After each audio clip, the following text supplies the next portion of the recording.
Uit met zijn boord onder de rand van het dorp. De meeste mensen vinden hem een zonderling. Hij fluit zijn oude wetterhoen. Hij wil weer voort, de mar opvaren, te keren weer op boord. De trossen los, het kalme wetter, de warme wind, eigen kwetter. Hij heeft de stem van de natuur.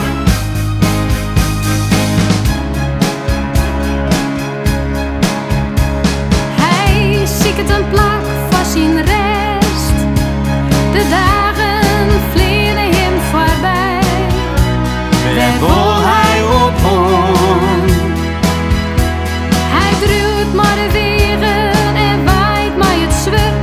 De wind neemt hem mee als een vogel die het zweeft. Hij valt uit de toon.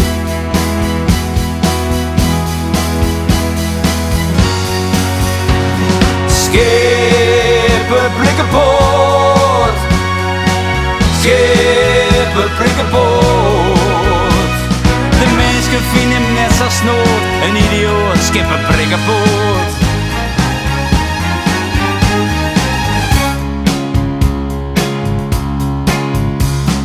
Zilte de joen droeg los van de tiet. De wetterhoen, hij skarrelt om, de tiet verdruwt. De zinnen zingt, het wetter in. De joen is brotsk, hij vart. Die is in het zoele waar. Kiemel loopt, hij is in deze. Hier is de viervoet van de meesken. Dan roept een stem uit de natuur.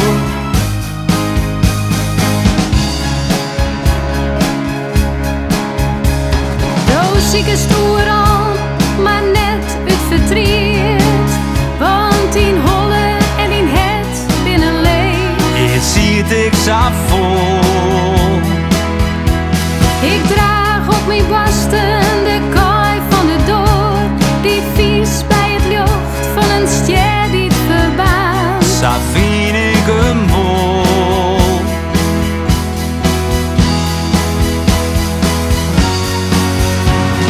Schepen prikken poort.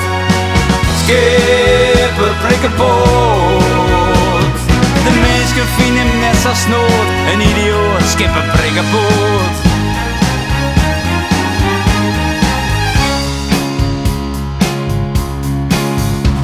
Het bloed van de rond, het wordt stil in de nacht. Hij ziet het sterren in het juiste rongezicht. Jou die del, sliep maar zegt. Het ankerplak is kalm en smoek.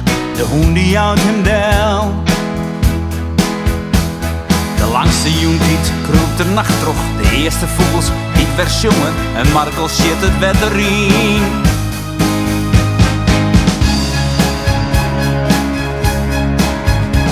De dauwe diesel lost op hoe het loopt.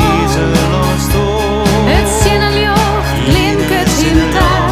Een ster die het verbaant. Nou vindt hij de kaai en hij hiepent de door. Hij stiert in het lucht en hij zocht nog de zon.